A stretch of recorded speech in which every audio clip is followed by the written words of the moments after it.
जब पुत्र कार्तिकेय को ज्ञात हुआ कि सृष्टि की रचयिता ब्रह्मदेव प्रणव शब्द के अर्थ से अनभिज्ञ है, तो उसने ब्रह्मदेव को बंदी बना लिया। अनुभव और आयु में मुझसे कम होने पर भी प्रभु महादेव के पुत्र कार्तिकेय ने मुझे बंदी बनाकर कदापि उचित नहीं किया। अब तो मुझे प्रभु महादेव ही मुक्त करा सकते हैं।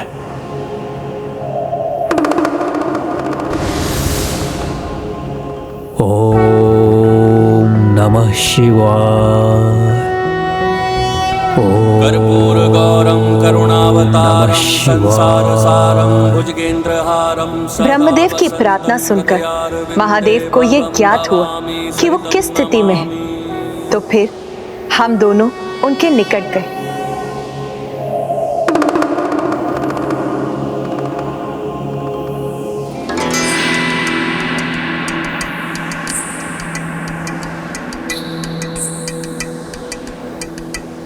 प्रणाम मां।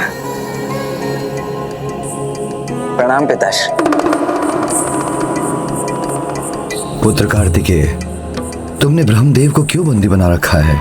सृष्टि के आधार प्रणव शब्द के गूढ़ रहस्य से जो अनभिज्ञ हो, वो भला सृष्टि की देखरेख कैसे कर सकते हैं पिताश्री?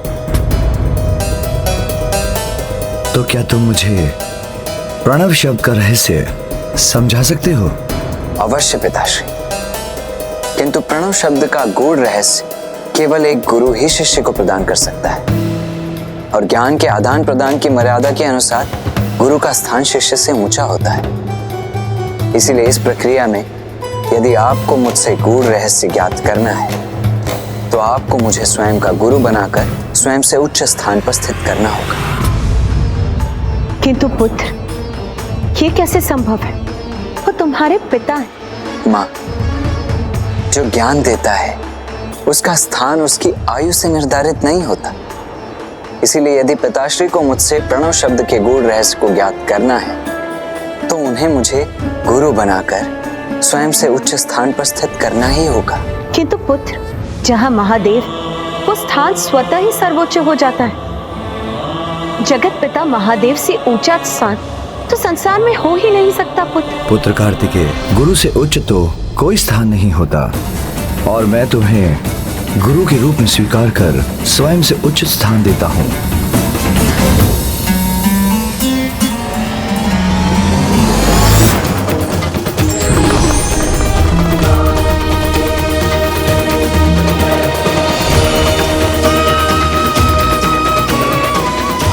अब गुरु रूप में मुझे उस शब्द का अर्थ समझाइए जो प्रणव शब्द ओम है।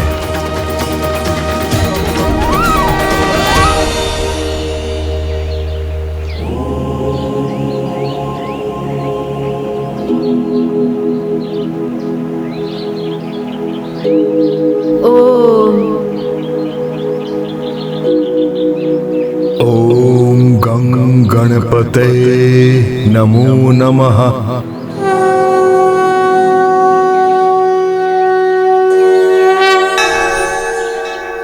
निष्प्रभे अस्मिन् निरालोके सर्वतस्तं असावृते बृहदण्डं उदिकं प्रजानां बीजं अव्ययम्।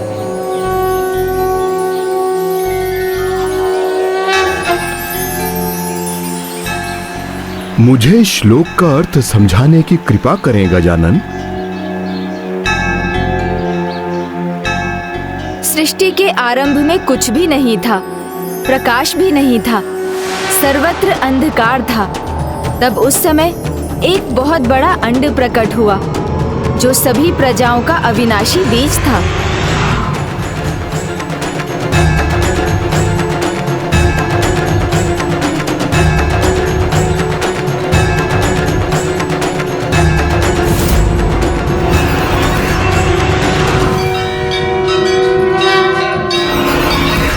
गुरु तो स्वयं को तपाकर अपने शिष्य में ज्ञान का प्रकाश भरता है। गुरु का स्थान सर्वोपरि, और महादेव जो स्वयं जगत गुरु है, अपने ही पुत्र को गुरु मानकर एक शिष्य की मर्यादा का पालन कर रहे हैं। अद्भुत है महादेव। हे गुरु गुहान, मैंने गुरु स्वीकार किया है आपको, तो अब मुझे प्रणव शब्द का अर्थ और उसका गूढ़ रहस्य समझाने की कृपा करें। गुरु का ज्ञान तो शिष्य के कान में गुप्त रूप से ही दिया जाता है, इसीलिए सुनिए।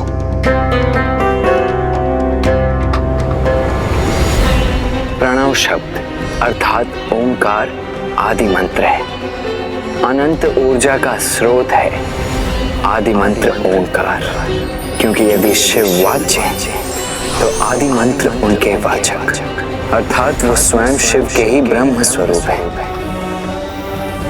ओम, मैं स्वयं शिव के तेज अर्थात उनकी आंतरिक शक्ति से उत्पन्न हुआ हूं, इसीलिए मैं भी शिव हूं और शिव भी मैं। हाँ प्रभु, मैं ही प्रणव सुब्रमण्यम। सु अर्थात स्वरूप, ब्रह्म अर्थात ब्रह्म के प्रतीक प्रणव का ही स्वरूप हूं। सत्य है, प्रणव शब्द ओम महानतम है, अपार महिमामयी है।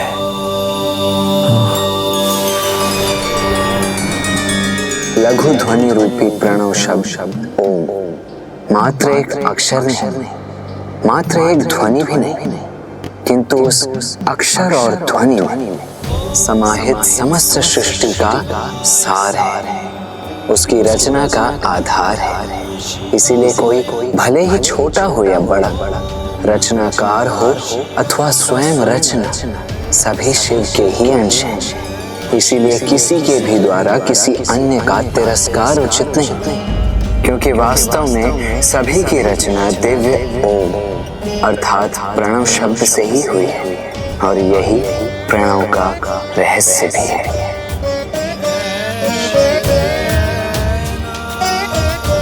क्षमा प्रभु क्षमा, ज्ञान का अहंकार भी कभी कभी अज्ञानता से ग्रस्त कर देता है।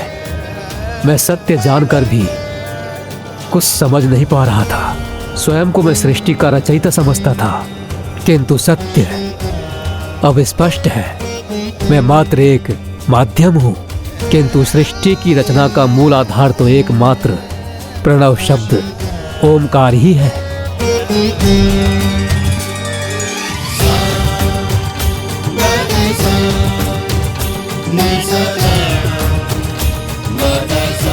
अद्भुत, कितना सरल, कितना सुगम है ओमकार का ज्ञान।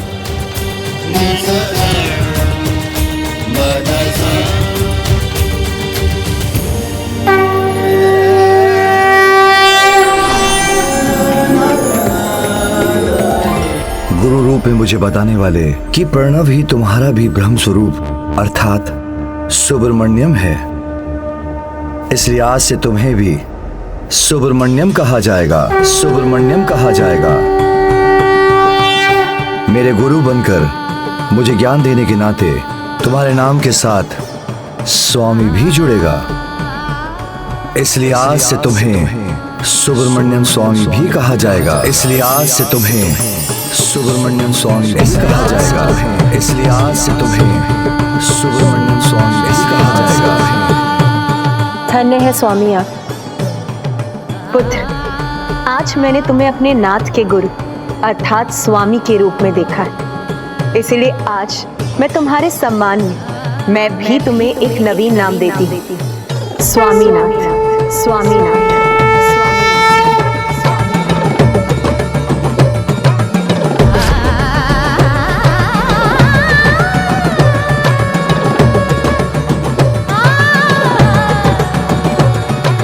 स्वामीनाथ। सुब्रमण्यम। माँ और पिताश्री, मेरे प्रिय पुत्र,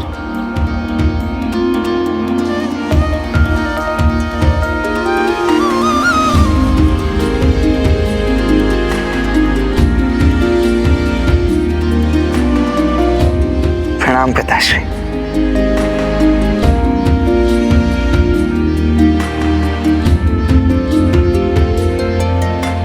प्रणाम माँ।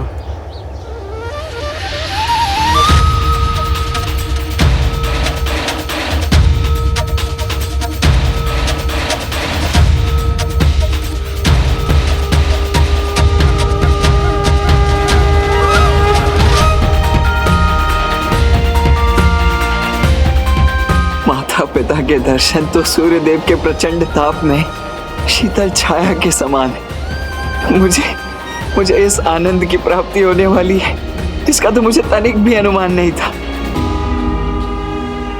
किंतु माँ, अनुज गणेश कहाँ है? पुत्र, अपने बड़े भ्राता के साथ संपूर्ण परिवार को यहाँ लाकर भोजन कराने का विचार तो उसी का था, किंतु तुम्हारे ही समान अपने कर्तव्य से मुख कैसे मोड़ सकता था वो? मार्ग में ही अपनी कर्तव्य की पुकार सुनकर उसे जाना पड़ा। गुरु द्रोणाचार्य ने धनुर्विद्या की शिक्षा देते हुए अर्जुन से पूछा कि यदि तुम उस पक्षी को देख रहे हो तो बताओ उसके अंग कैसे हैं? अर्जुन बोले, मैं मात्र उस पक्षी का नेत्र देख रहा हूँ, अन्य अंगों पर मेरी दृष्टि नहीं है।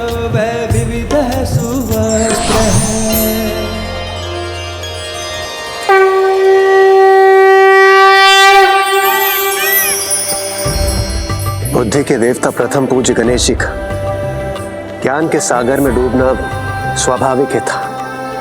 वो अपनी भूख प्यास को भूलकर अपनी पूरी एकाग्रता के साथ महर्षि वेदव्यास के कहे शब्दों को सुनकर उनका लेखन कर रहे हैं। महाज्ञानी है, विघ्नहर्ता है, किंतु महादेव पुत्र गणेश जी का स्वभाव नटखट भी है। इसी कारण तो उन्होंने इस कार्य में स्पर्धा का भाव भी रखा है। और यदि महर्षि उनके समान गति नहीं रखेंगे तो गणेश जी की लेखनी भी रुक जाएगी। इसीलिए गणेश जी के हाथ और तीव्र गति से लेखन करते जाते हैं और महर्षि उनके समान अपने शब्दों की गति बढ़ाने पर विवश हो जाते हैं। यदा यदा हि धर्मस्य ग्लानिर्भवति भारत अभ्युत्थानम् अधर्मस्य तदात्मानं सृजाम्यहम्।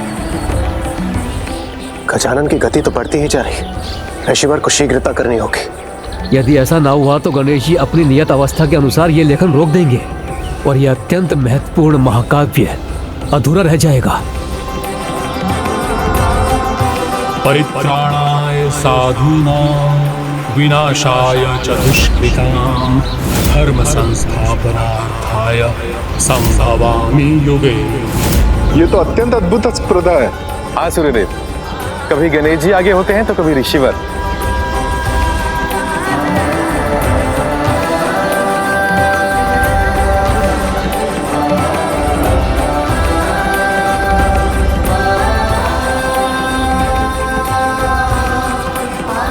आलोहम निशितम शस्त्रम शरीर परिकर्तनम यो वेत्ति न तू तम घनन्ति प्रतिघात विदम द्विषः।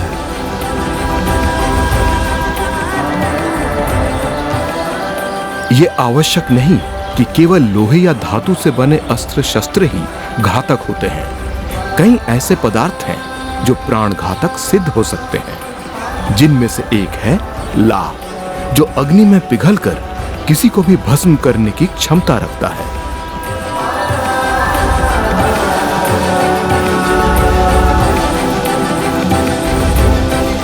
जगत जननी और जगत पिता के शुभ चरण जहां भी पड़ते हैं वो स्थान तो स्वतः ही धन्य हो जाता है। अब अपने पुत्र और इस भक्त को अपनी पूजा करने की अनुमति दीजिए।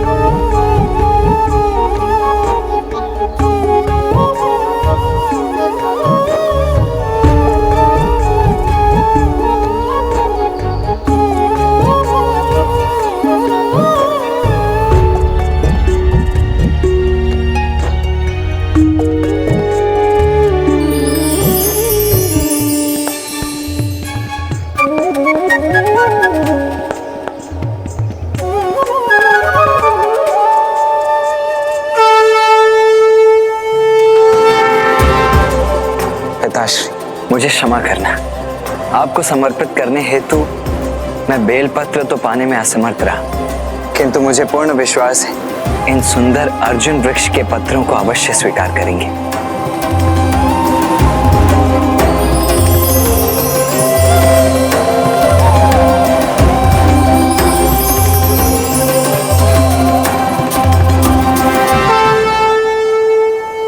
पुत्र, भक्ति का पावन भाव ही ऐसी युक्ति है जो सबके भीतर सकारात्मक ऊर्जा का संचार करती है। आज मेरे लिए ये अर्जुन पत्र ही बेल पत्र के समान है। आज से अर्जुन वृक्ष भी सकारात्मक ऊर्जा से पूर्ण होगा और उसमें औषधीय गुणों का भंडार होगा। पिताश्री, आपकी इस कृपा हेतु आपको कोटि कोटि धन्यवाद। पुत्र, आते ही तुमने हमारी पूजा आरंभ कर दी, किंतु मैं तो तुम्हारे लिए अपने हाथों से पका भोजन लाई थी। कितने दिनों से मेरे लाल ने मेरे हाथों का पका भोजन नहीं खाया। चलो शीघ्रता करो पुत्र। माँ, सत्य में मेरा पेट तो आप दोनों के दर्शन से ही भर गया है। उचित है, अब तनिक भोजन से भी भर लो। नंदी जी। जो आज्ञा माता।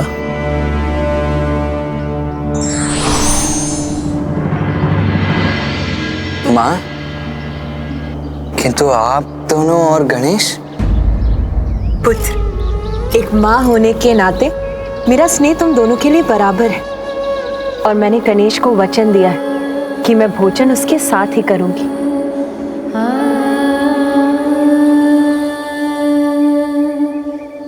किंतु माँ, आपके हाथों भोजन करने का प्रथम अधिकार तो गणेश का ही है ना?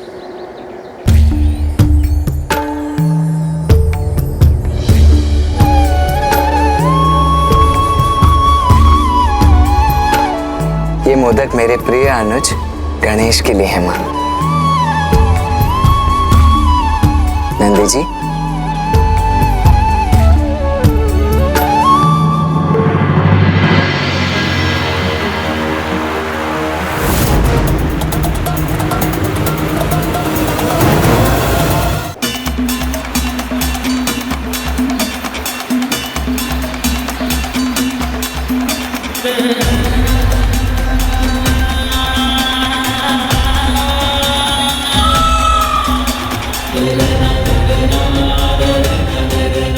ऋषिवर की गति तो मंद पड़ती जा रही है और गणेश जी अपनी गति बढ़ा रहे हैं। यदि गणेश जी के पास लिखने के लिए कुछ न रहा तो वो अवश्य रुक जाएंगे।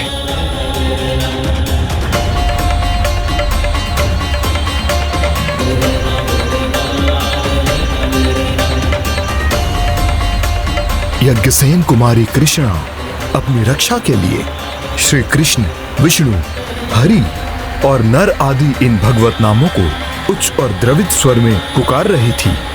इसी समय धर्म स्वरूप महात्मा श्री कृष्ण ने अव्यक्त रूप से भांति भांति के सुंदर वस्त्रों से द्रौपदी को युक्त कर दिया।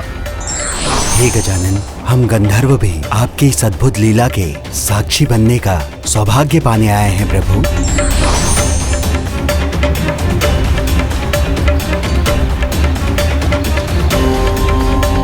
ऋषिवर के मुख से श्लोकों की गति गजानन के लेखन की तुलना में और भी मंद हो गई है।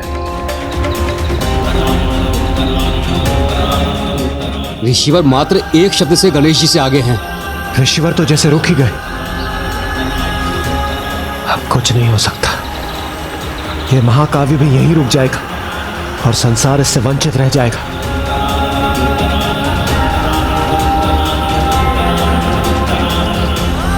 ये स्याही तो अब समाप्त होने वाली है। यदि ऐसा हुआ तो मेरी लेखनी मध्य में ही रुक जाएगी। पुत्र कार्तिकेय, अब तुम शीघ्र भोजन ग्रहण करो। हमें कैलाश भी लौटना है। हाँ पुत्र।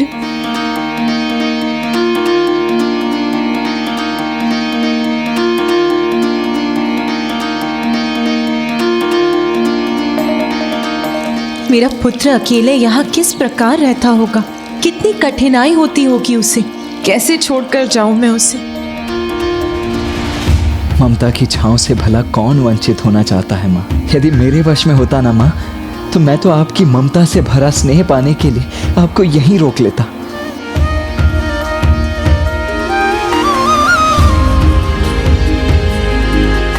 नहीं, मैं कदापि नहीं चाहूंगी। मैं यहाँ रहूंगी पुत्र कार्तिकेय के साथ। नहीं माँ, मैं आपको यहाँ रुकने के लिए कैसे कह सकता हूँ। आप अपने कर्तव्य से बंधी हैं और मैं अपने ही से।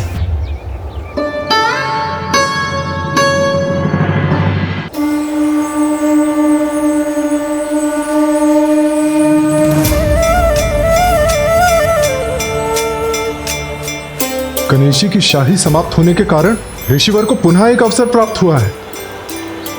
हाँ, अब वो और श्लोक कह सकेंगे। गणेश जी को उनके लेखन में कुछ समय लगेगा। महाकाव्य की रचना सुरक्षित होगी। आप लोग निश्चिंत हो रहे हैं, किंतु ऐसा नहीं है कि ऋषिवर को समय और मिल गया है। यदि शाही समाप्त हो गई तो गणेश जी का लेखन भी रुक जाएगा। तो फिर कैसे पूर्ण होगा ये महाकाव्य? जब जब धर्म की हानि और अधर्म की वृद्धि होती है, तब तक मैं अपने रूप रचता हूं, अर्थात साकार रूप से लोगों के सम्मुख प्रकट होता हूं। साधु पुरुषों का उद्धार करने के लिए और पाप कर्म करने वालों का विनाश करने के लिए एवं धर्म की स्थापना के लिए मैं युग युग में प्रकट होता हूं।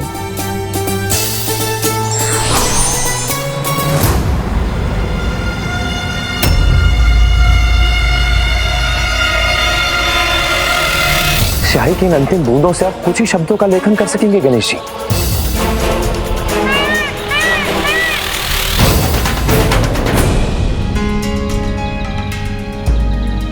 स्वामी, मैं कैसे कहूं कि मैं यहाँ अपने पुत्र के साथ रहने की इच्छुक हूँ। माँ को ऐसा नहीं लगना चाहिए कि मैं उन्हें यहाँ रोकना नहीं चाहता, किंतु मेरे कहने पर वो रुक भी जाएंगे, जो उचित नहीं होगा। मुझे आभास हो रहा है कि आप दोनों एक दूसरे से दूर नहीं होना चाहते। इच्छा तो मेरी भी यही है कि हमारा पुत्र हमारे साथ ही रहे। स्वामी, इसीलिए यहाँ से जाने के लिए मेरे पांव ही नहीं उठ रहे। माँ, नियतिवश हम दोनों की कर्म भूमि विपरीत दिशाओं में है। मैं कर्तव्य के मध्य भावनाओं को कदापि नहीं आने दूंगा। इसीलिए ना मैं आपको जाने से रोकूंगा और न मैं स्वयं आपके साथ जाऊंगा। पुत्र कार्तिकेय तो स्वयं को समझा लेगा, किंतु पार्वती, एक माँ की ममता को समझाना कठिन होगा। माँ, पिताश्री, आप दोनों का बहुत बहुत धन्यवाद।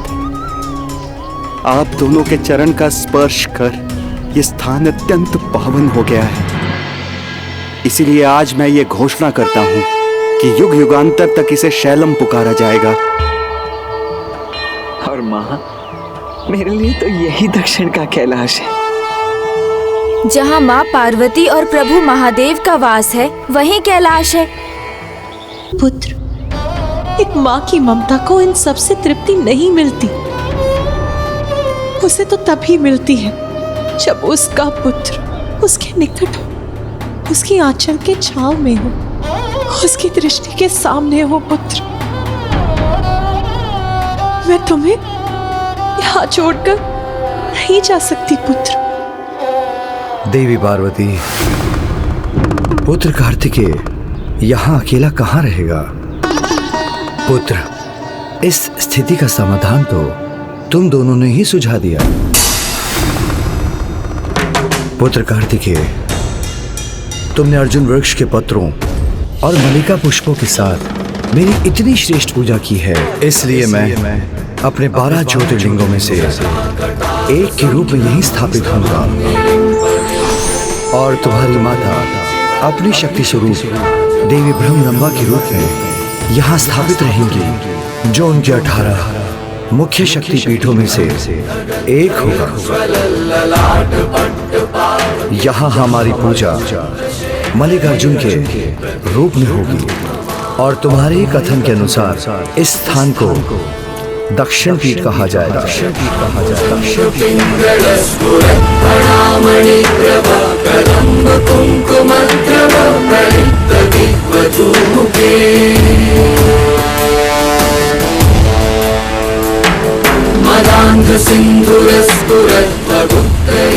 महादेव, जहाँ आपका वास वही नंद के लिए आप दोनों का बहुत बहुत धन्यवाद।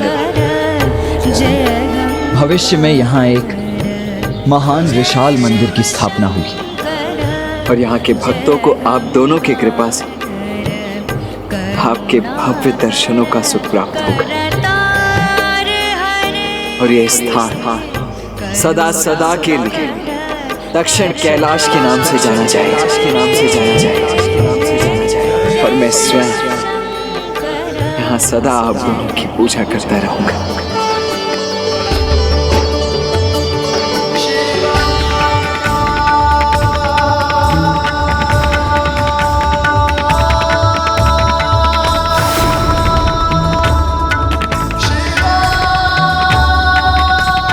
आइए देवी, अब कैलाश चलने का समय हो गया है।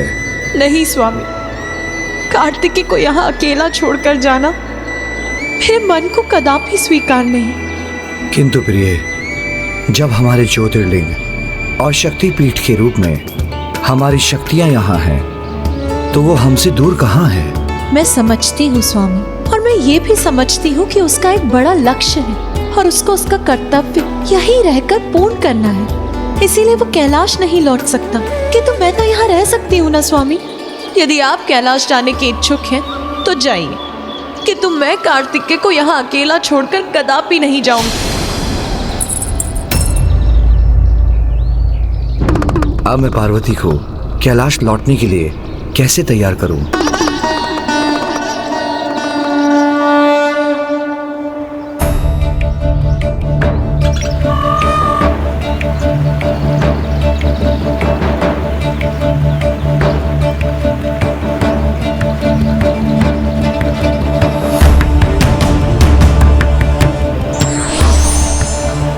स्याही की इन अंतिम बूंदों से आप कुछ ही शब्दों का लेखन कर सकेंगे गणेश जी।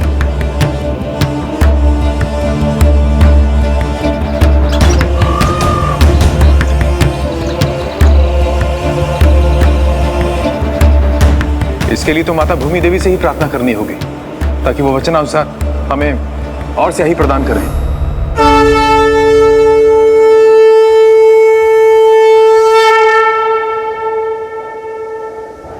हे माता भूदेवी, हम सभी आपकी प्रार्थना करते हैं, कृपया प्रकट होकर और भी स्याही प्रदान करने की कृपा करें।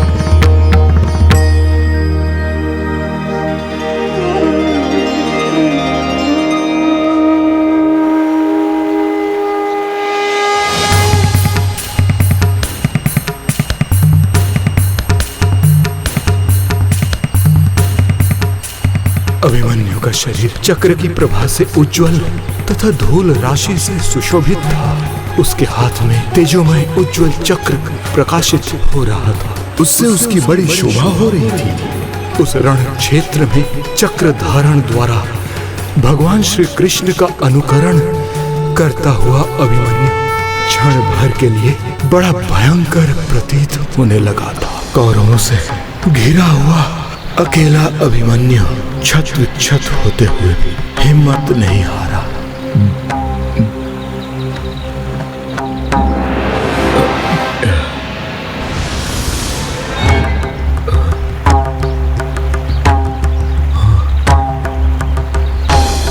एक बार लेखन आरंभ करने पर आप अपनी रचना का वाचन नहीं रोक सकते, क्योंकि यदि ऐसा हुआ तो मैं लिखना रोक दूंगा। थक गया हूं मैं, अब आगे कैसे बोल पाऊंगा। कुरुक्षेत्र का वो युद्ध जिसमें अभिमन्यु ने महापराक्रमी योद्धा की तरह युद्ध किया। गजानन ने जो अवस्था नियत की, उसके पूर्ण होने में ही इस महाकाव्य की पूर्णता निर्भर है।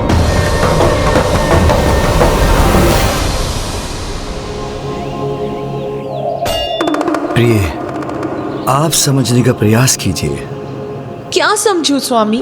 आप तो यही कहेंगे ना कि शक्तिपीठ और ज्योतिर्लिंग की स्थापना से हम अपने पुत्र के निकट ही हैं, और फिर मैं कैलाश क्यों नहीं लौटना चाहती? हम इस रूप में उसके निकट तो रहेंगे, किंतु वो फिर भी अकेला रहेगा। वो अपने मन की बात किसके साथ बांटेगा स्वामी? जैसे हम दोनों एक दूसरे के साथ हैं, उसके साथ कौन है? प्रिय, आपने ही व्यथा रखी और आपने ही उसका समाधान भी बता दिया। समाधान? कैसा समाधान? हम दोनों को एक दूसरे का साथ प्राप्त है, किंतु उसे किसका साथ प्राप्त है, यही मुख्य समस्या है ना। उसी का समाधान करना है ना हमें। अर्थात पुत्र कार्तिकेय का विवाह होना चाहिए। आपने सर्वथा उचित कहा स्वामी। फिर मैं आपके साथ कैलाश में चिंता रहित रहूंगी और कार्तिकेय और गणेश भी दोनों ही अकेले नहीं रहेंगे। और ये तो उचित समय भी है। हमें शीघ्र कैलाश लौटकर अतः शीघ्र उसके लिए कन्या ढूंढनी चाहिए। कार्तिकेय के विवाह के सुझाव ने आपका निर्णय एक पल में बदल दिया देवी। हाँ स्वामी, क्योंकि आपका सुझाव मेरे निर्णय से कहीं उत्तम है।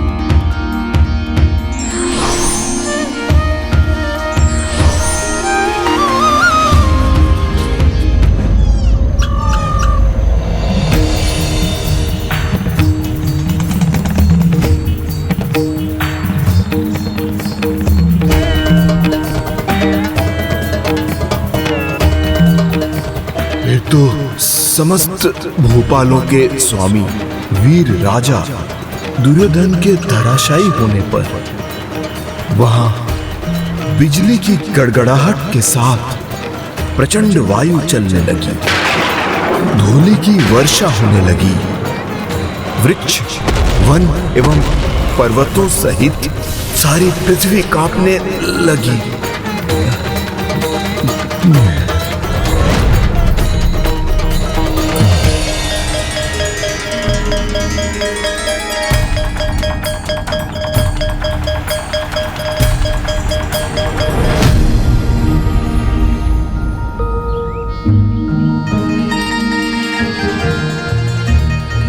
क्या हुआ माँ?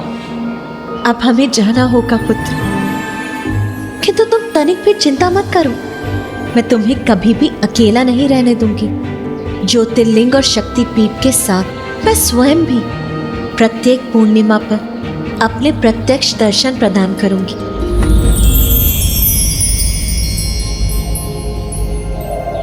और मैं प्रत्येक अमावस्या के दिन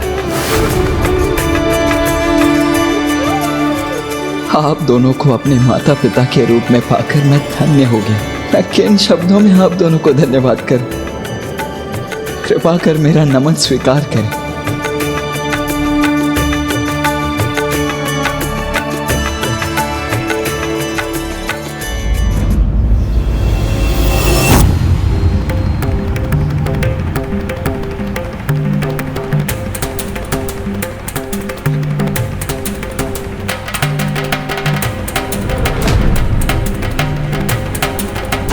प्रभु ने तो अपनी लेखनी रख दी।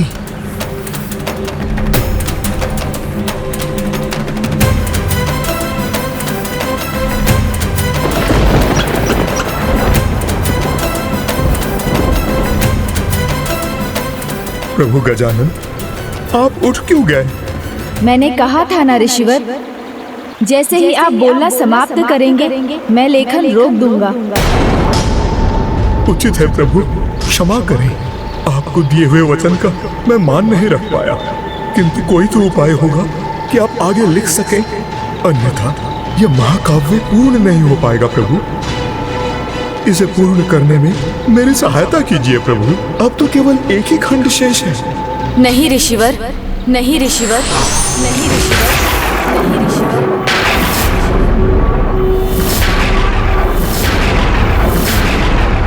प्रभु, अंतर ध्यान हो गए। अर्थात भारत में धर्म की महागाथा अधूरी रह गई। इस प्रकार भविष्य में जीवों का मार्गदर्शन कैसे संभव? इतना महत्वपूर्ण ग्रंथ अधूरा रह जाए, ये तो उन्हें भी स्वीकार नहीं होगा। तो नियति क्या है? क्षमा करें प्रभु, मैं अपना कर्तव्य अधूरा नहीं छोड़ सकता। मुझे तो इस कार्य को पूर्ण करने का प्रयास करना ही होगा।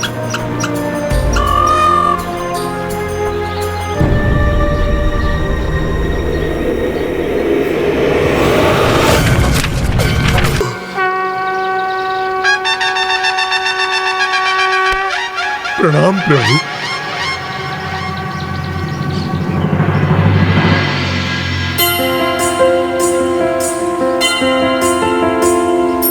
एकदन्तं महाकायं तप्तकाञ्चन सन्निभं लम्बोदरं विशालाक्षं वन्देऽहं गणनायकम्।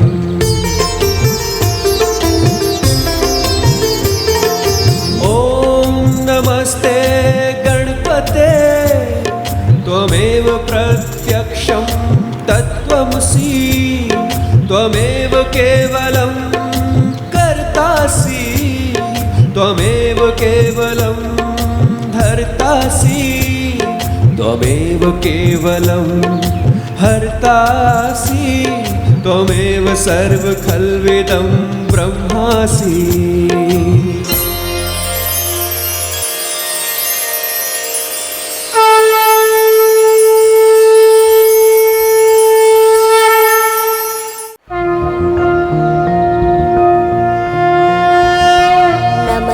ब्रह्मरूपा। हे ऋषिवर, वैदिक साहित्य श्रेष्ठ है, किंतु आने वाले युग कल युग को ध्यान में रखकर आपने इसे सरल बना दिया, इसलिए आपका ये महाकाव्य महाभारत कहलाएगा।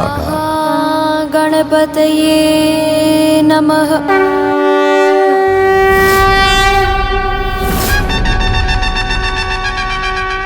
आपकी ये रचना मानव जाति के लिए मार्गदर्शक का कार्य करेगी।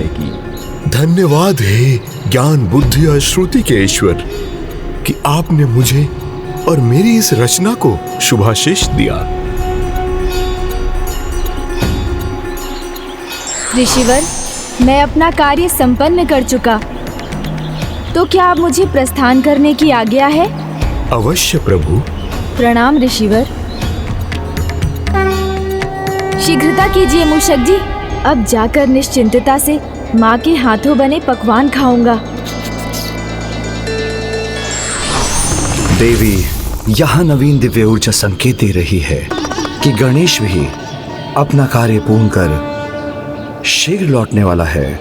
बहुत सारे कार्य करने, शीघ्रता तो हमें भी करनी होगी। शीघ्र अपने पुत्र के लिए उचित कन्या ढूंढनी होगी हमें। मैं जाकर विवाह उत्सव की तैयारियां करती हूँ।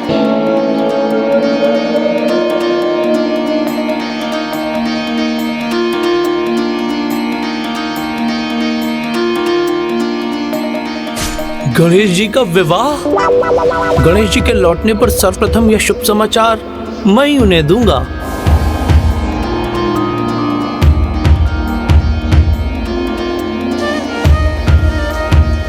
नंदी जी। गणेश जी, प्रणाम गणेश जी, आप उचित समय पर पधारे हैं। मुझे आपको एक सूचना देनी है। सूचना अच्छी होनी चाहिए नंदी जी। ये मत कहिएगा कि भोजन समाप्त हो गया, क्योंकि आपकी पोटली में से उसकी सुगंध मुझ तक पहुंच रही है। ये कोई परिहास नहीं है प्रभु, वास्तव में एक बहुत बड़ी सूचना है। पहले भोजन फिर सूचना नंदी जी। प्रभु सुनिए तो, अब कहाँ जा रहे हैं?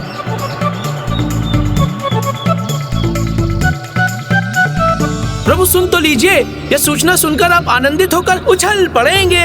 अच्छा तो सुनाइए नंदी जी। आपका विवाह होने वाला है। माता और प्रभु आपके लिए उचित कन्या ढूंढ रहे हैं।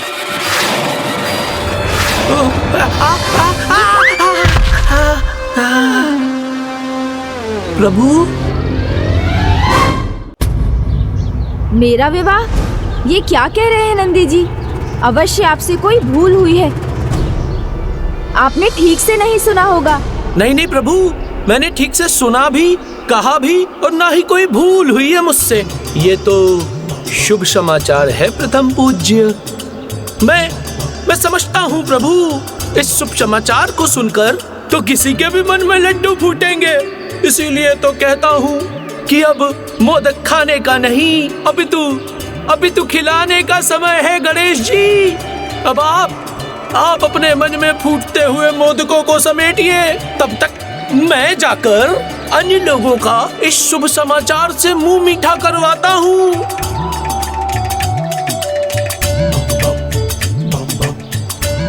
ओहो प्रथम पूज्य गणेश जी, सर्वप्रथम आप ही शुभ समाचार के साथ अपना मुंह मीठा कीजिए। फिर क्या जाने अवसर मिले ना मिले, क्योंकि विवाह के पश्चात तो आपको वही खाना पड़ेगा जो आपकी पत्नी खिलाएंगी। आज्ञा दीजिए प्रभु, मैं आता हूँ। प्रणाम। क्या विवाह के उपरांत मैं अपनी इच्छा से भोजन भी नहीं कर पाऊंगा? विवाह हुआ और स्वतंत्रता समाप्त।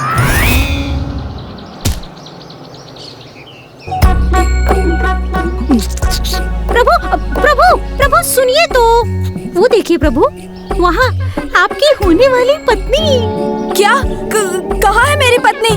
मेरा अर्थ था विवाह के उपरांत वही तो होंगी ना वो प्रभु। मूषक जी, अनर्गल प्रलाप बंद कीजिए।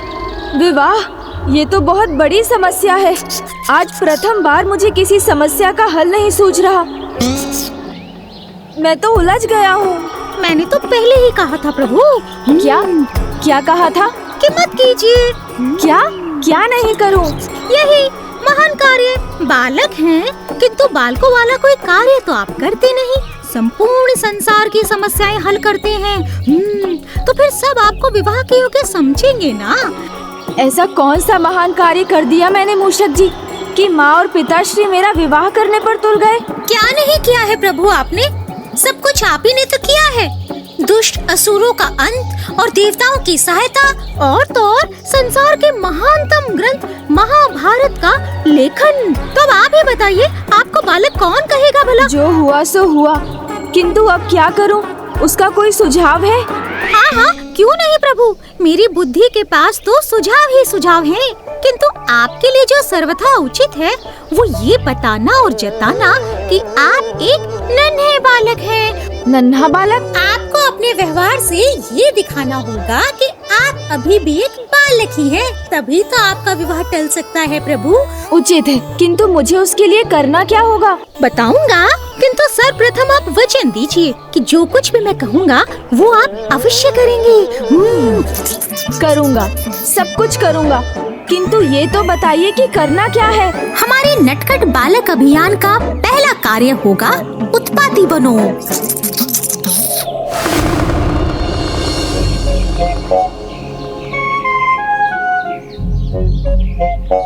यदि तभी के पलोल पुत में एकत्रित हो गए नंदी दी, तो हम लोग तले।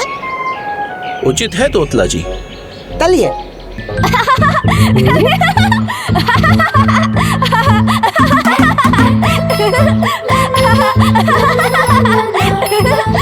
नंदी दी, ये तुम बालक है?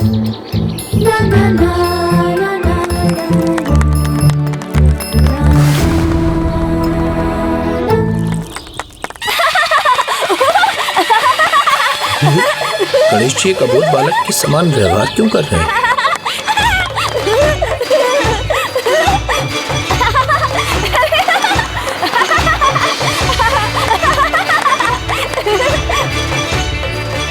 स्वामी, गणेश का बाल स्वभाव कितना मनोहर है ना।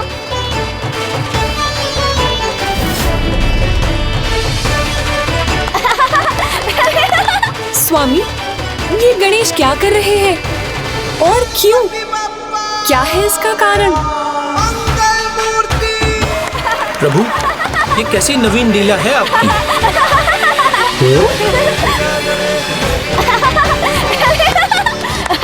ननेदी, ननेदी।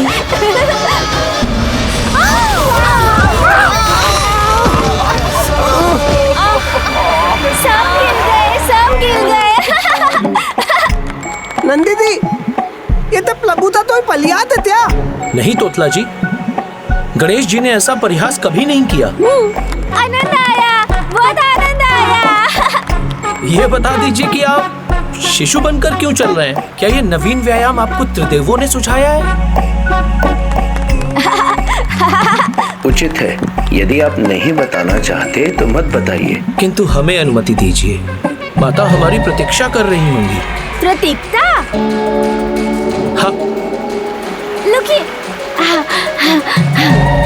अरे, गणेश जी को क्या हो गया? ये ऐसे क्यों कर रहे हैं? दीदी, नंदी जी। धन्यवाद प्रभु, धन्यवाद। प्रभु प्रभु प्रभु, आप रहने दीजिए प्रभु। अब संसार की सहायता की चिंता कीजिए। फल और पुष्प तो हम ले ही जाएंगे। आज्ञा दीजिए प्रभु। चलो अपने सामानों को शीघ्र उठाओ। चलो शीघ्र चलते हैं यहाँ से। चलो यहाँ से।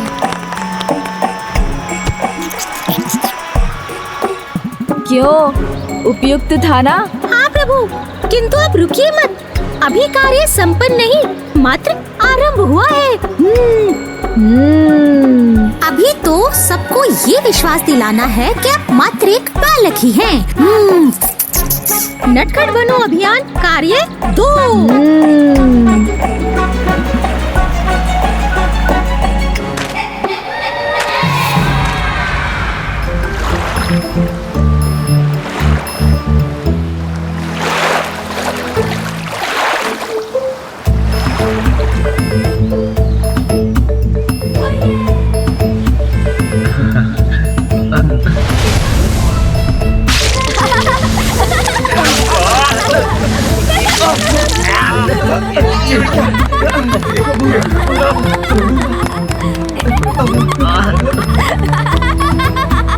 प्रभु, हम सभी अभी अभी स्नान करके आए हैं और आपने हमें पुनः मैला कर दिया प्रभु। क्षमा कीजिए, क्षमा।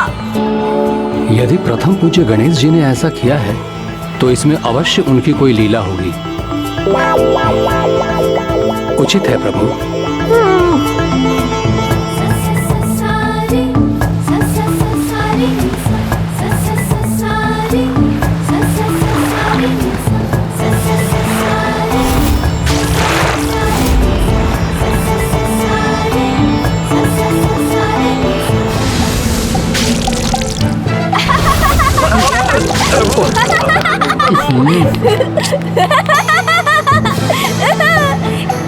प्रभु, हमें क्षमा करें यदि हमसे कोई भूल हुई हो तो। नहीं, क्षमा तले, अब नहीं करूंगा। ये गणेश जी की कोई लीला है या आज हम सभी को सताने का कोई नया नटखट उपाय सोचा है?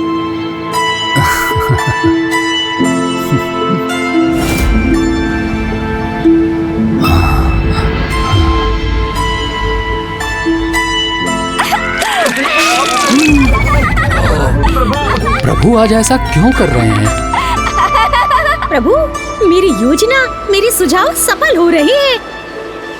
अब तीसरे कार्य का समय है।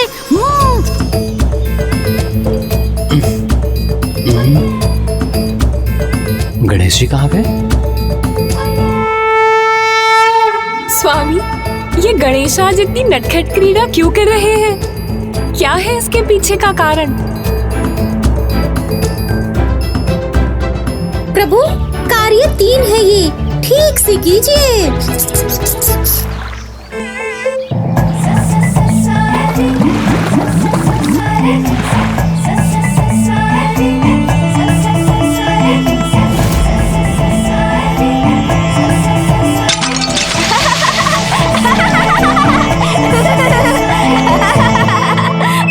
किसने फेंका ये कंकड़?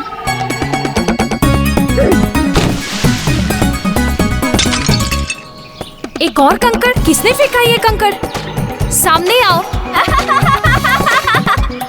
आनंद आया, बहुत आनंद आया। गणेश जी,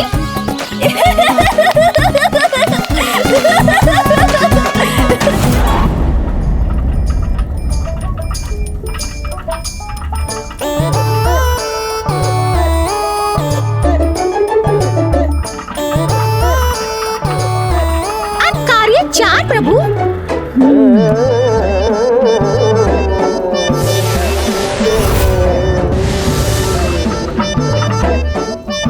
अभी तो मैंने एक मोदक रखा था इसमें, कहाँ गया?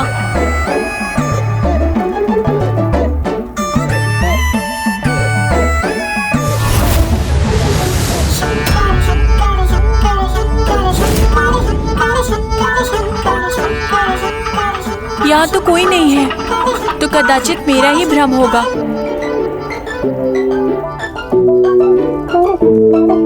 ये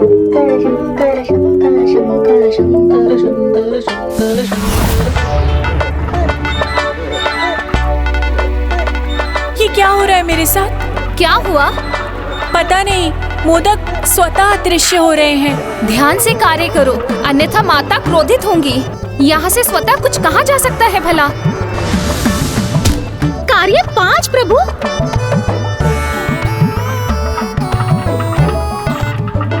अरे मेरा कलछुल कहाँ गया? नहीं मिला तो खीर जल जाएगी। कार्य 6 प्रभु।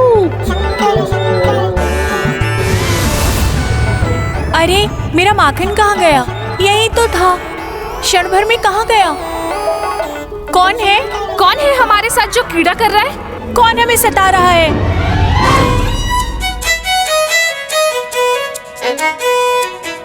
गणेश जी, मैंने तो दूध भी नहीं दिया।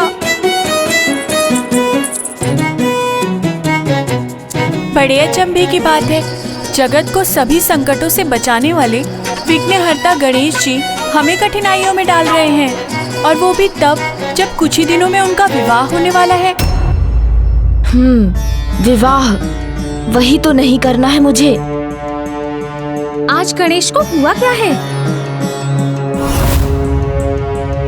अपनी अटखेलियों से तो आज इन्होंने संपूर्ण कैलाश में सभी को ही अचंभित कर दिया है।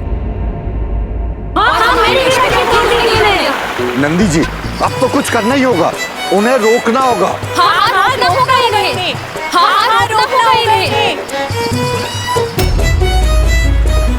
नंदी दी, दीदी दीदी।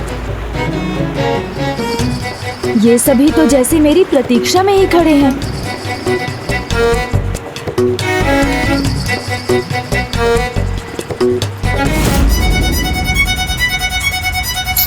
ओहो, बात बहुत आगे बढ़ गई है। अब मेरा यहाँ से निकलना ही उचित होगा।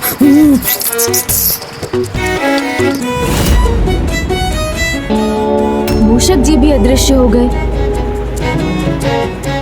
आप तो मेरे साथ खेलने आयो, तो चलो खेलते हैं। खेलो ना, खेलो ना। धनेदी, आप मिली भांति क्यों बोल रहे?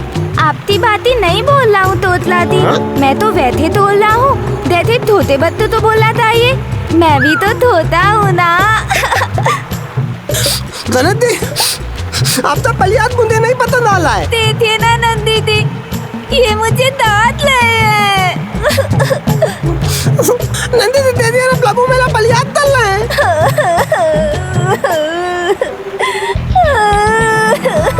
अब आपको रुकना होगा, अन्यथा हम माता के पास जाएंगे। प्रभु तनिक विचार कीजिए, आपका विवाह होने वाला है। विवाह वही तो होने से रोकना है। हाँ, हम माता थे, आपने तितायत तलते आते हैं। संभालिए तोतला दी। तोतला जी, तितायत नहीं, अब तो माता जी के पास लेते जाएंगे। हाँ, इन्हें लेकर चलते हैं। माता के पास लेकर चलते हैं, चलो।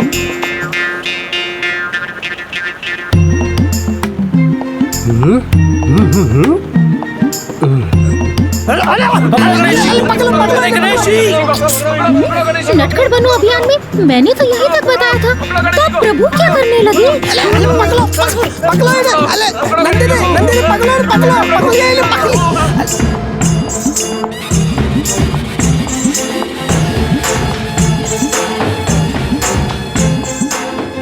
ये गणेश जी ने अपने निकट क्या भगदड़ मचा रखी है? माता, माता। अरे दमेती तो यहाँ है।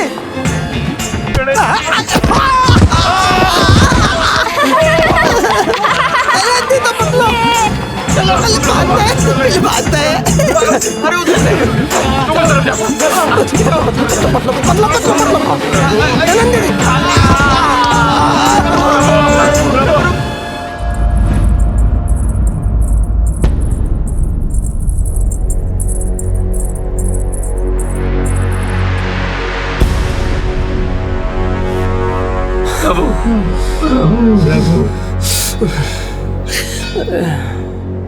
आपने बहुत थका दिया गणेश जी। किंतु अब आप और अधिक नहीं बात पाएंगे। ये कैसी क्रीड़ा कर रहे हैं आप? और गणेश को ऐसे क्यों पकड़ रखा है?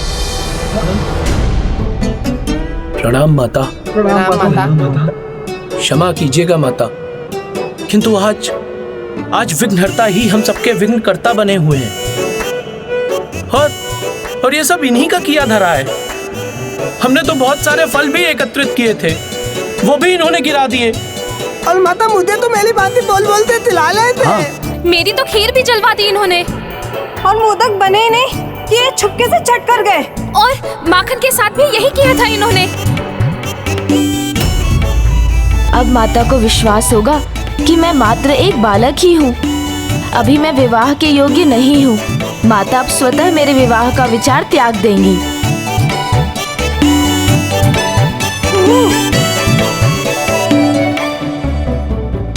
बालक ही तो है, थोड़ी शरारत ही तो कर रहा था, तो कोई बात नहीं। बालक हूँ, यही तो दिखाला था। माता दीदी, ये पहले मेरी बातें बोलने वाले, पहले मेरी बातें बोलने। आपकी भांति नहीं तोतला जी, मैं तो सबको ये स्मरण कराना चाहता था कि मैं मात्र एक बालक हूँ। स्मरण करा रहे थे, किंतु क्यों पुत्र? हमें तो ज्ञात है तुम बालक हो। तो माँ, आप इस अबोध बालक का विवाह क्यों करवाना चाहती हैं? तुम्हारा विवाह? गणेश का विवाह? गणेश का विवाह? और अभी? हाँ माँ, मेरा विवाह। तुम्हारा विवाह होने वाला है? ये किसने कहा तुमसे? नंदी जी ने। इसलिए तो मैं जता रहा था कि मैं अभी विवाह योग्य नहीं हुआ। कहीं मुझसे तो कोई भूल नहीं हुई जिसके कारण ये उत्पात हुआ? शीघ्र अपने पुत्र के लिए उचित कन्या ढूंढनी होगी हमें। नहीं गणेश, नंदी जी को तो अधूरा ही सत्य ज्ञात है। अपने पुत्र के विवाह की चिंता अवश्य है हमें, किंतु तुम्हारी नहीं पुत्र कार्तिकेय की। भैया का विवाह? हाँ पुत्र, तुम्हारे भ्राता का विवाह।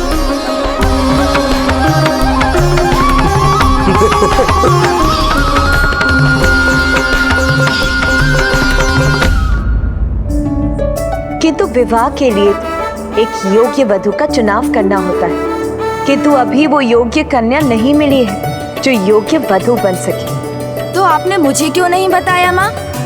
कन्या तो मैं ढूंढ लाऊंगा, इसमें तो बहुत आनंद आएगा। किंतु आपने तो अभी दिखाया ना कि आप एक बालक हैं, फिर कन्या कैसे ढूंढेंगे? लो, पुनः आरंभ कर दिया इन्होंने बड़ों की भांति कार्य करना।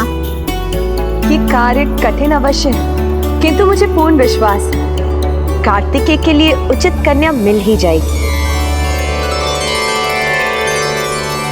आप चिंता ना करें प्रभु, हमें ज्ञात है कि देवी पार्वती को इस चुनाव की चिंता करने की आवश्यकता नहीं। मैं स्वयं ही उनके पास जाकर उनकी उलझन मिटा दूंगी। अब आप सभी अपने कार्य कीजिए, गणेश अब आपको नहीं सताएगा। प्रणाम माता।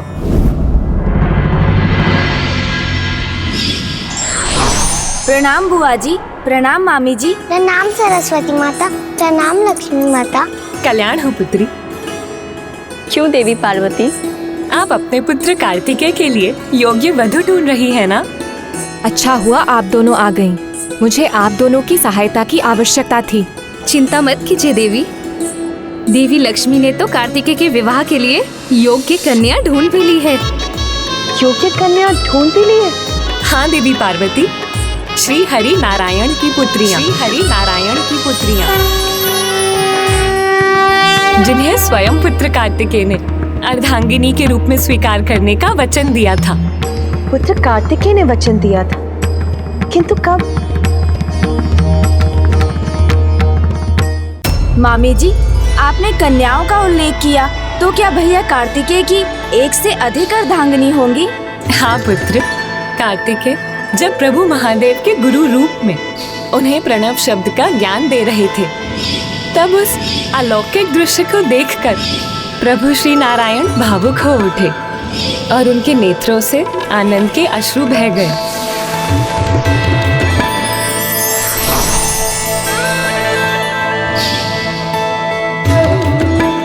और फिर वो दोनों पुष्प 2 सुंदर कन्याओं में परिवर्तित हो गए। प्रभु श्री हरि नारायण के पुत्रियों के नाम हैं अमृतावली और सुंदरावली। और जब नारायण कार्तिकेय की महिमा से प्रभावित हुए तब उनके अश्रुओं से उन दोनों का जन्म हुआ। इसीलिए आरंभ से ही उनके मन में कार्तिकेय के लिए स्नेह और निष्ठा का भाव था।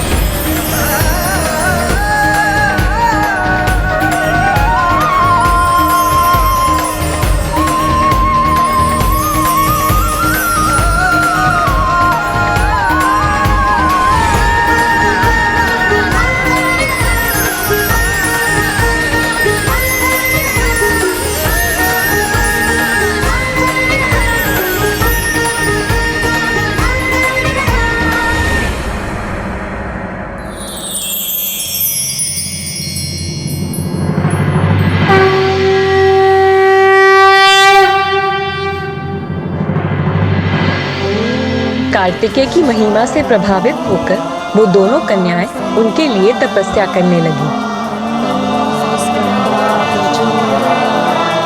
ओम तत्पुरुषाय विद्महे महासैन्याय धीमहि तन्नो स्कंदः प्रचोदयात्। ओम तत्पुरुषाय विद्महे महासैन्याय धीमहि तन्नो स्कंदः प्रचोदयात्।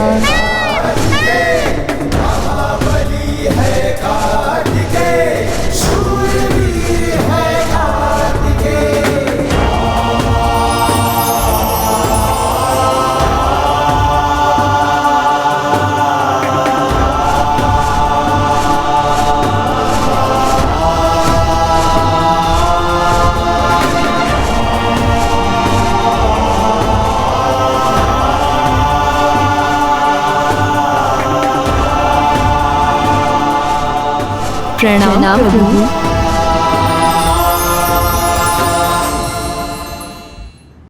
देवियों, मैं आप दोनों की तपस्या से प्रसन्न हूँ। कहिए, क्या प्राप्त करना है आप दोनों को? प्रभु, हम दोनों बहनें प्रभु श्री हरि नारायण की पुत्रियां हैं। आपके भव्य दर्शन से ही हम दोनों का जन्म हुआ है प्रभु, और आपकी सेवा करना ही हमारे जीवन का उद्देश्य है। हम दोनों से विवाह करके हमें धन्य कीजिए।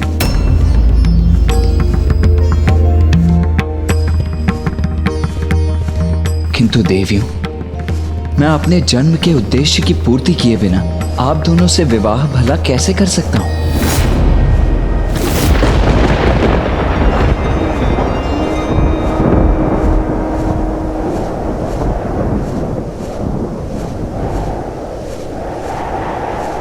किंतु प्रभु, हमारे जन्म के साथ ही आपके प्रति निस्वार्थ प्रेम की भावना हमारे हृदय में उत्पन्न हो चुकी है। हमारी निष्ठा और हमारे समर्पण का उचित परिणाम दीजिए प्रभु। हमें अस्वीकार ना कीजिए, क्योंकि आपके साथ के सिवा हमें और कुछ नहीं चाहिए प्रभु।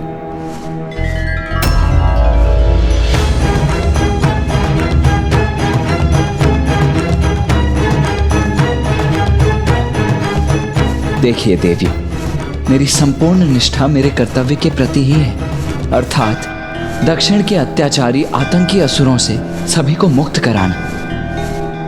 और जब तक मैं उसकी पूर्ति ना कर लूं, तब तक यदि मैं आप दोनों से विवाह कर भी लूं, तो भी आप दोनों पर ध्यान नहीं दे पाऊंगा।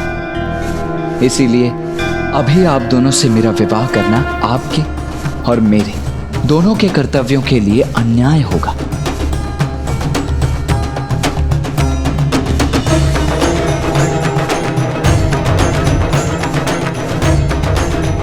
किंतु आप दोनों चिंतित ना हो। मैं आप दोनों को एक वचन देता हूं कि आपके अगले जन्म में जब सभी परिस्थितियां उचित होंगी, मैं आप दोनों से विवाह अवश्य करूंगा।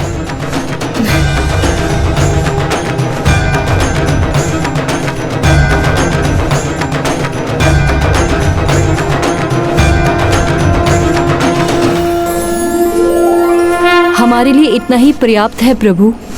हम आपकी प्रतीक्षा करेंगे।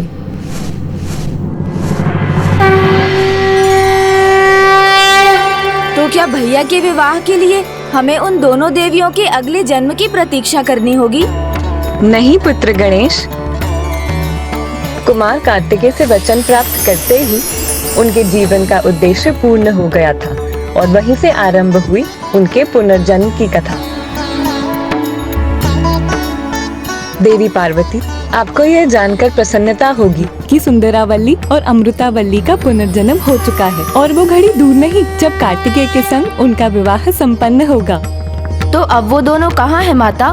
देवसेना का जन्म अरिष्टनेमी नामक प्रजापति के परिवार में हुआ और अमृतावल्ली ने श्रीवल्ली के रूप में जन्म लिया, जिनकी 2 पुत्रियां थीं, देवसेना और दैत्यसेना। तो अब वो कहाँ है? देवसेना के पिता अरिष्टनेमी देवराज इंद्र के मित्र थे, जिसके कारण उनके अनेकों असुर शत्रु थे। उनमें से एक असुर की दृष्टि उनकी बालिका देवसेना पर पड़ी। एक दिन जब देवसेना और दैत्यसेना उपवन में थे, तब असुरों ने उन पर आक्रमण कर दिया।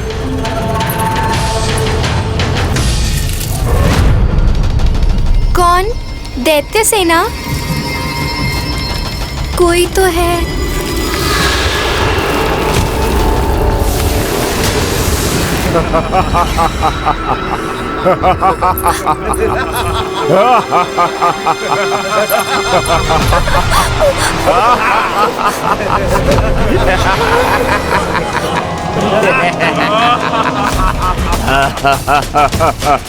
एक बालिका से आपकी क्या शत्रुता है? मेरा अहित मत कीजिए, जाने दीजिए मुझे। तुम्हें कैसे जाने देंगे?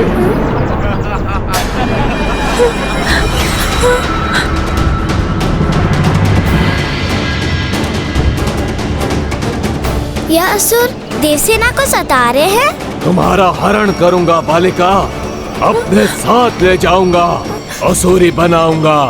तब तुम्हारे पिता को ज्ञात होगा मुझसे शत्रुता का परिणाम। पकड़ो इसे। पिताश्री! पिताश्री, पिताश्री, देवसेना संकट में है। चलिए।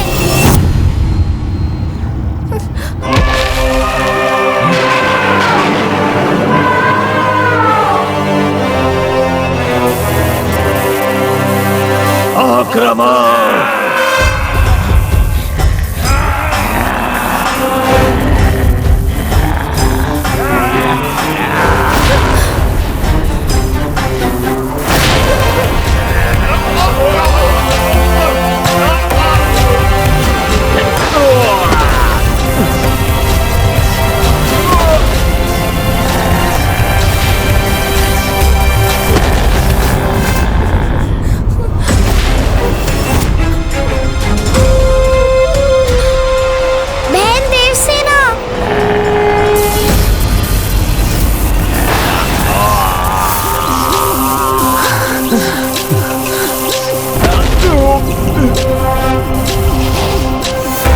पुत्री, पुत्री, पिताश्री।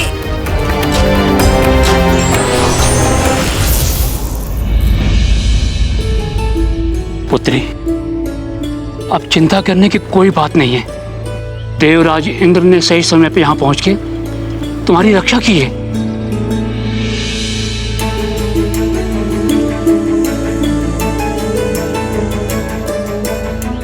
मित्र, आपने मेरी पुत्री की रक्षा की, आपको कोटि कोटि धन्यवाद।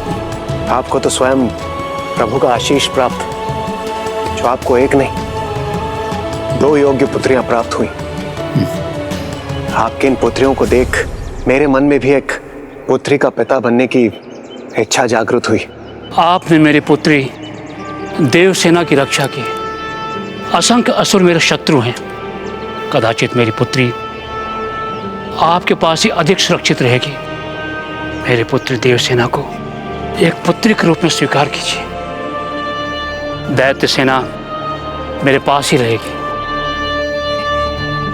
आपका बहुत बहुत धन्यवाद मित्र, धन्यवाद। आपने मुझे एक पुत्री का पिता बनने का सौभाग्य दिया, वो सौभाग्य जो सिर्फ भगवान को ही प्राप्त होता है। और उस दिन से देवसेना देवराज इंद्र के साथ उनकी पुत्री बन के रहने लगी। देवसेना का तो पता चल गया, किंतु सुंदरावल्ली, उनका पुनर्जन्म कहाँ हुआ माता? ये कथा तो और भी अद्भुत है, क्योंकि सुंदरावल्ली का जन्म मृग योनि में हुआ। एक बार एक महान ऋषि शिवमणि वन में तपस्या कर रहे थे। तब उस कड़ी तपती धूप में उन्हें छांव प्रदान करने एक मृग आया, और जब तक ऋषि तपस्या रत रहे उसने उनकी सेवा की एवं छांव प्रदान की। ओम नमः शिवाय। वो तुम ही थे मित्र मृग, जो प्रतिदिन आकर सूर्य की तपती किरणों से मुझे सुरक्षित करते थे। मेरे तप में मेरा सहायक बनने के लिए तुम्हें अनेकों धन्यवाद। फिर ऋषिवर के अंश से उस मृग को एक बालिका प्राप्त हुई, जो सुंदरावल्ली का पुनर्जन्म भी था। जब वो बालिका बड़ी होने लगी तो उसकी माता ने उसे उचित हाथों में सौंप दिया।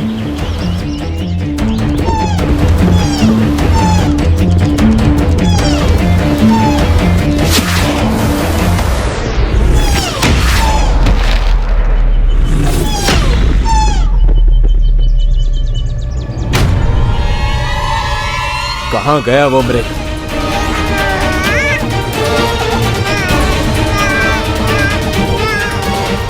ये शिशु क्रंदन कहाँ से आ रहा है?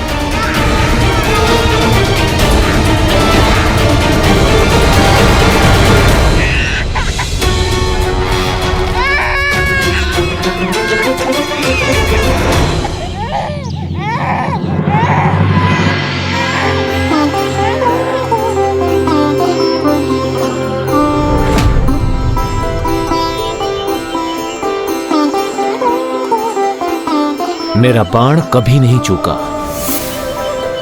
किंतु आज प्रथम बार ऐसा हुआ है।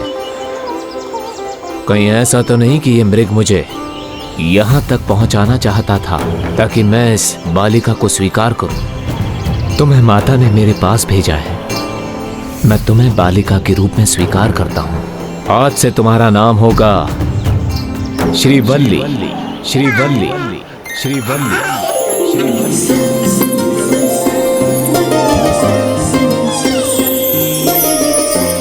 इन दोनों बालिकाओं ने कुमार कार्तिकेय से विवाह करने के लिए ही जन्म लिया था, और अब ये दोनों युवतियां बन चुकी हैं।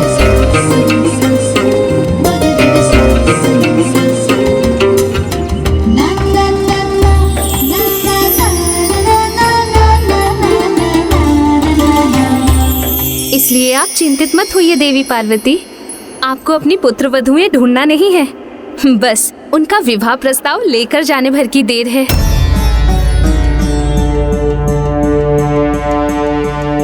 माँ, अब कौन सी दुविधा आपको चिंतित कर रही है? एक समस्या का समाधान हुआ तो दूसरी समस्या के विचार से मन विचलित है। कार्तिकेय तो अपने कर्तव्य के प्रति ही समर्पित है, जिसके लिए वो तप में ही लीन रहता है। उसने तब भी विवाह के लिए मना किया था, तो अब भी करेगा, और बिना पूछे उसका विवाह कैसे कर सकते हैं हम? माँ, इसकी चिंता आप मुझ पर छोड़ दीजिए। मैं भैया के पास जाकर उनके मन की बात समझकर उन्हें विवाह के लिए मना लूंगा। मुझे आज्ञा दे माता, भैया कार्तिकेय का विवाह मामा जी प्रभु श्री हरि नारायण की पुत्रियों से हो, इससे शुभ घटना भला और क्या हो सकती है। पिताश्री और मामा जी तो अब समधी भी बन जाएंगे।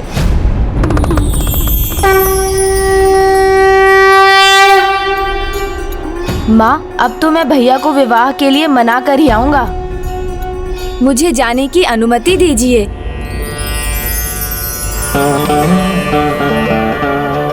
गणेश जी अपना कार्य के बिना नहीं लौटेंगे।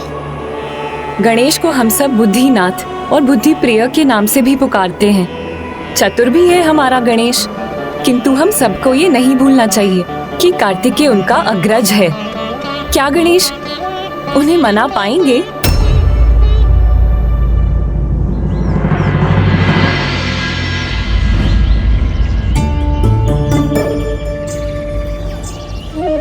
प्रणाम भैया। तनिक ध्यान से बाहर आइए, देखिए कौन आया है आपसे मिलने।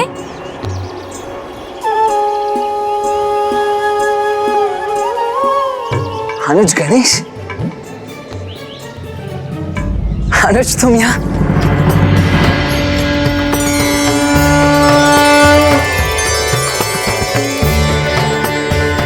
तुम्हें यहाँ देखकर मेरा मन आनंद विभोर हो गया अनुज। तुम्हें याद है जब माँ पिताश्री यहाँ आए थे ना, तो तुम्हारी कमी ने अत्यंत सताया मुझे, किंतु अब तुम्हें यहाँ देखकर मेरा मन प्रफुल्लित हो चुका है। आओ अनुज, माँ और पिताश्री की कृपा देखो अनुज। उन्होंने अपने मल्लिका अर्जुन रूप के अंश को यहाँ मेरे साथ छोड़कर मुझे कितना बड़ा उपहार दिया है। माँ, आप निश्चिंत रहिए, मैं भैया को विवाह के लिए मनाकर ही लौटूंगा।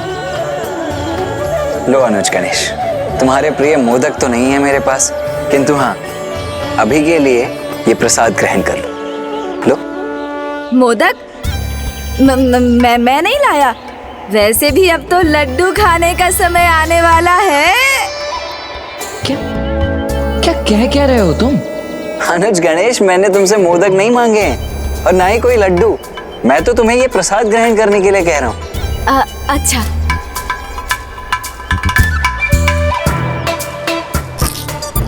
आहा, प्रसाद तो स्वादिष्ट है और अब तो और भी स्वादिष्ट होने वाला है। आहा, वाह।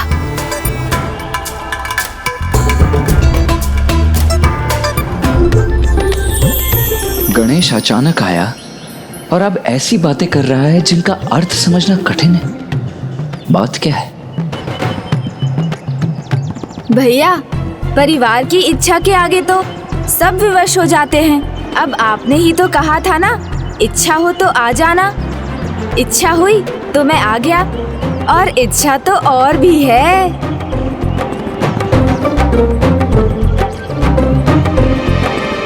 परिवार साथ रहे, इसकी इच्छा तो सदैव सबके मन में होती है गणेश, किंतु कर्तव्य ही है जो परिवार से दूर रखता है। और फिर भी सर्वप्रथम माँ पिताश्री और अब तुमने आकर मेरे एकाकीपन को पूर्णतः दूर कर दिया है। ओहो, एकाकीपन की बात अब आपके मुख से अच्छी नहीं लगेगी भैया। अब आप तो कहीं भी रहें, आपको अब कहाँ एकाकीपन का आभास होगा। वो कैसे? ओहो, ये क्या निकल गया मेरे मुख से। वो ऐसे भैया कि कैलाश में माँ पिताश्री है, तो यहाँ उनके अंश स्वरूप आपके लिए उनका साथ तो सदा बना रहेगा ना।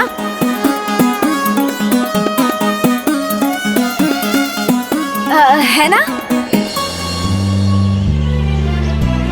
हाँ अनुज, ये तो माँ और पिताश्री की कृपा ही है मुझ पर, इसीलिए तो ये स्थान मेरे लिए दक्षिण कैलाश के समान है।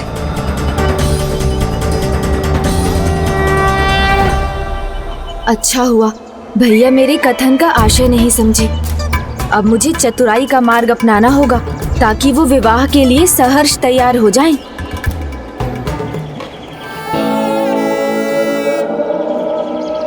अब पुनः क्या हुआ अनुज गणेश? आज बार बार ये कौन से विचार उठ रहे हैं तुम्हारे मन में? मुझे भी बताओ। अचानक मुझे ऐसा क्यों प्रतीत हो रहा है अनुज, जैसे तुम यहाँ मुझसे मिलने नहीं, अभी तो किसी और ही उद्देश्य से आए हो। तुम्हारा शांत रहना मुझे और भी विचलित कर रहा है अनुज। क्या करूं, क्या कहूं? भैया को मनाने की योजना कहीं आरंभ के साथ ही असफल ना हो जाए। बताओ गणेश, किस उद्देश्य से आए हो तुम यहाँ? मेरा क्या उद्देश्य होगा भैया? मैं तो बस इतना चाहता हूँ कि आप विवाह कर लें, मुझे भाभी श्री मिल जाएं। क्या? विवाह भाभी? अनुज गणेश, तुम ये सब कह क्या रहे हो? तो अब समझा, तो तुम यहाँ मुझे विवाह के लिए बाध्य करने आए हो, है ना?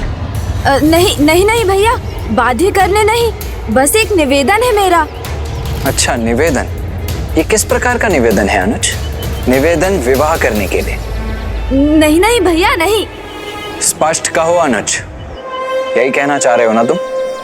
हाँ भैया। भैया, मैं हूँ तो आपका अनुज, किंतु आप मुझे बुद्धिमान मानते हैं, तो मेरी बुद्धि के अनुसार आपको विवाह कर ही लेना चाहिए। अच्छा,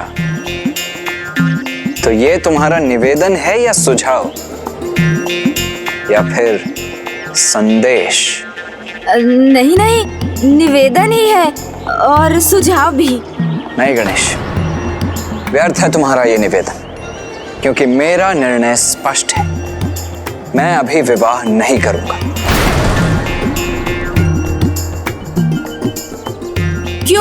क्यों नहीं भैया? क्योंकि अनुज, मैं ईश्वर भक्ति के साथ अपने लक्ष्य और कर्तव्य पर ध्यान केंद्रित करना चाहता हूँ। किंतु भैया, मैं तो विवाह करने के लिए कह रहा हूँ, ईश्वर भक्ति छोड़ने के लिए नहीं। मैंने कह दिया ना अनुज, मुझे विवाह नहीं करना है तो नहीं करना है। और गणेश, आज तुम इतने दिनों के पश्चात मुझसे मिले हो, ये क्या विवाह की रट लगाए बैठे हो? चलो छोड़ो ये सब और आओ कुछ और बातें करते हैं। नहीं भैया, अब ये बात छिड़ी है तो पहले इसे समाप्त करेंगे। आप विवाह ना करने का कारण बताइए, मुझे उचित लगा तो मैं पुनः विवाह की बात नहीं उठाऊंगा। उचित है, मैं तुम्हें कारण अवश्य बताऊंगा, किंतु सर्वप्रथम तुम्हें उस सरोवर से मेरे लिए कमल पुष्प लाना होगा पूजा के लिए।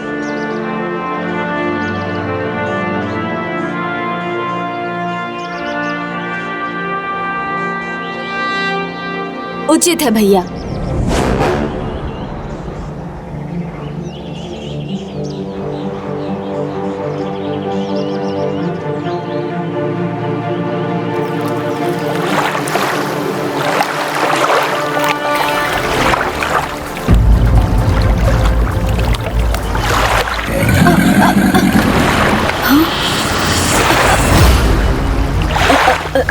बड़ी विचित्र बात है, ये जल जैसे मुझे अपने भीतर खींच रहा है।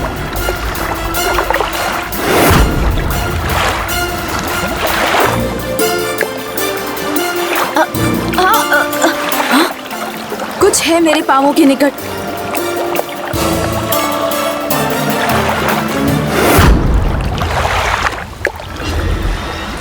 ये तो मगर है जो मुझे नीचे खींच रहा है।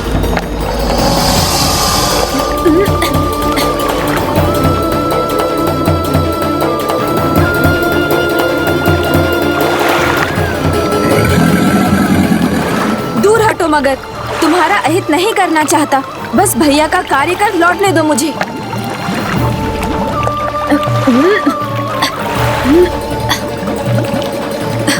ये मगर तो मुझे छोड़ ही नहीं रहा है।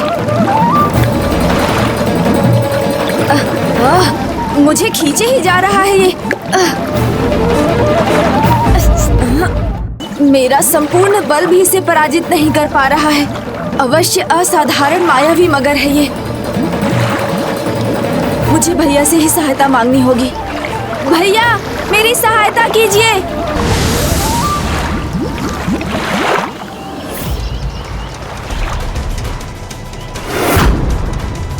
भैया, एक मायावी बलशाली मगर था जो मुझे खींच रहा था।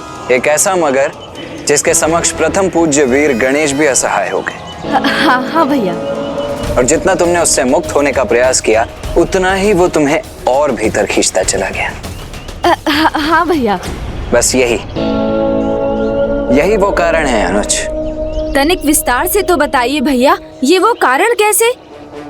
वो ऐसे गणेश कि वो मगर सांसारिक माया का रूप था, और वो सरोवर जिसमें तुम खींचते चले गए, वो वैवाहिक संसार का दलदल रूपी सरोवर था, जो बाहर से दिखने में तो बड़ा मनोहर दिखाई देता है, किंतु भीतर जाने पर संकट बन सकता है। तो वो दोनों मायावी थे? आपने मुझे समझाने के लिए उन दोनों को उत्पन्न किया था? हाँ अनुज गणेश, यदि मैंने विवाह किया तो मैं भी उसी में खींचा चला जाऊंगा, और धीरे धीरे ईश्वर और अपने कर्तव्य दोनों से दूर हो जाऊंगा।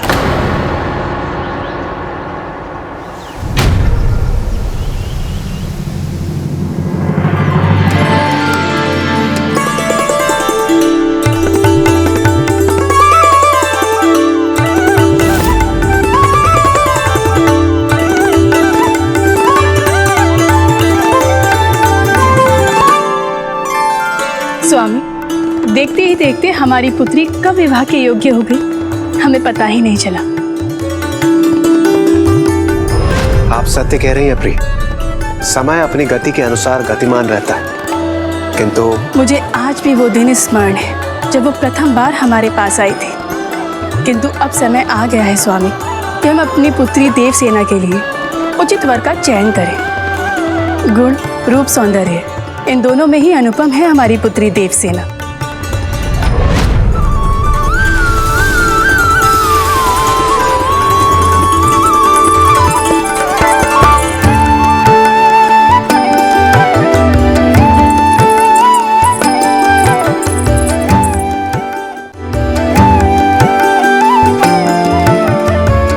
पुत्री कितनी भी बड़ी क्यों ना हो जाए, एक पिता की दृष्टि में वो सदैव एक बालिका ही रहती है। मेरी पुत्री देवसेना अभी भी बाल क्रीड़ा ही कर रही है। उसमें और पुत्र जयंत में तनिक भी अंतर नहीं है। दीदी, मुझे भी क्रीड़ा करनी है।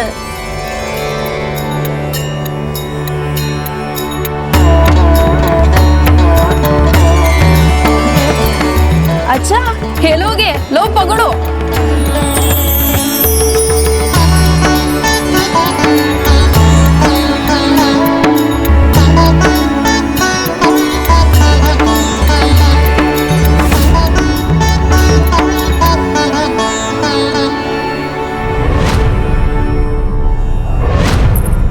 भ्राता जयंत को कोई नहीं सताएगा।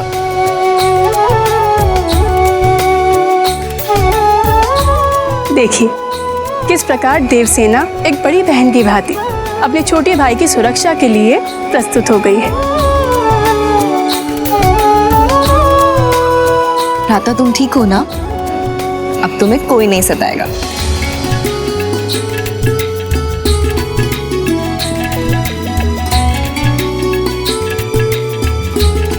तुम लोगों ने एक पुष्प कंदुक तो व्यर्थ कर दिए, अब हम क्रीड़ा कैसे करेंगे? चिंता मत करो दीदी, मैंने एक बचा ली थी। मुझे दो, मुझे मुझे दो, मुझे मुझे दो, मुझे भ्राता इधर, मुझे भ्राता।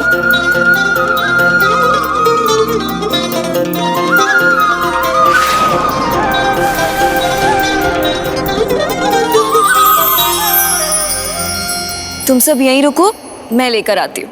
सावधान देवसेना, स्वर्ग का अस्त्रालय है वो।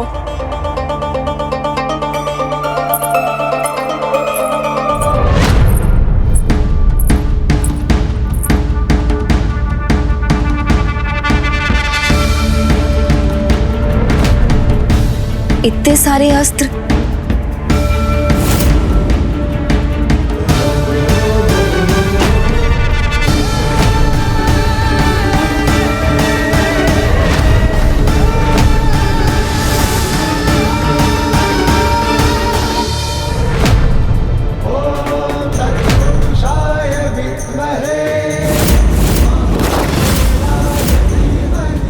कैसे दृश्य दिखाई दिए मुझे? कौन है जिन्हें मैंने देखा? और मुझे ऐसा क्यों प्रतीत हुआ कि उनके साथ मेरा जन्मों का संबंध है?